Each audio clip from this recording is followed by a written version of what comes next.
સુરતમાં આમ આદમી પાર્ટીનો કાર્યકર્તા શ્રવણ જોશી ₹1 લાખની ખંડણી માંગતો ઝડપાયો। તે સાથે લિંબાયત પોલીસે અન્ય આપ આદમી પાર્ટીના કાર્યકર્તા સંપત ચૌધરીને પણ ઝડપાયો।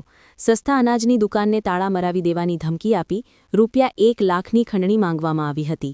કાળાબજારીમાં રાશન વેચી લાખો રૂપિયા કમાઓ છો, તમારું લાયસન્સ કેન્સલ કરાવી દઈશ, સંપત ચૌધરી તમને બદનામ કરી દુકાનને તાળા લગાવી દઈશ એવી ધમકી આપી હતી।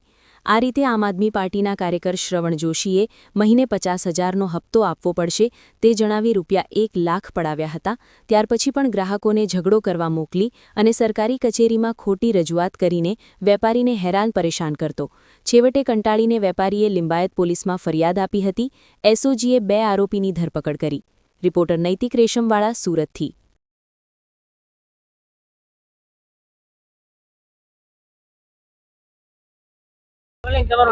મહેશભાઈ વાઘાણી,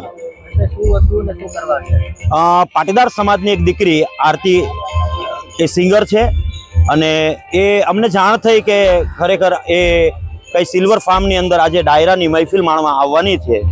સાથે સાથે એને જે ગોતેલો છે એવો હસબન્ડ એનો એ પણ આવવાનો છે। એટલે અમે બીજું કંઈ એને કંઈ કરવા એ સજા આપવા માટે નથી આવ્યા। અમે ફક્ત ને ફક્ત અમારા સમાજનો જે પ્રોગ્રામ છે એને કેન્સલ કરાવવા માટે આવ્યા હતા। અને આજે અમને એ વિરાણી પરિવારે એ ખૂબ લાગણી સાથે સુરાણી પરિવારે ખૂબ લાગણી સાથે કીધું કે આજે અમે આનો પ્રોગ્રામ કેન્સલ કરીએ છીએ। તમારા આવવાથી અમને હર્ષ ને લાગણી આજે ઉદ્ભવી છે અને આ પ્રોગ્રામને શોર્ટ ટાઈમની અંદર જ તે કેન્સલ કરીને એક સમાજની અંદર એક ઉદાહરણ પૂરું પાડ્યું છે કે પાટીદાર સમાજની લાગણીને માન આપીને જે સુરાણી પરિવારે આ કાર્યને પહેલ કરી છે એને હું ખૂબ ટોપલે અભિનંદન પાઠવું છું।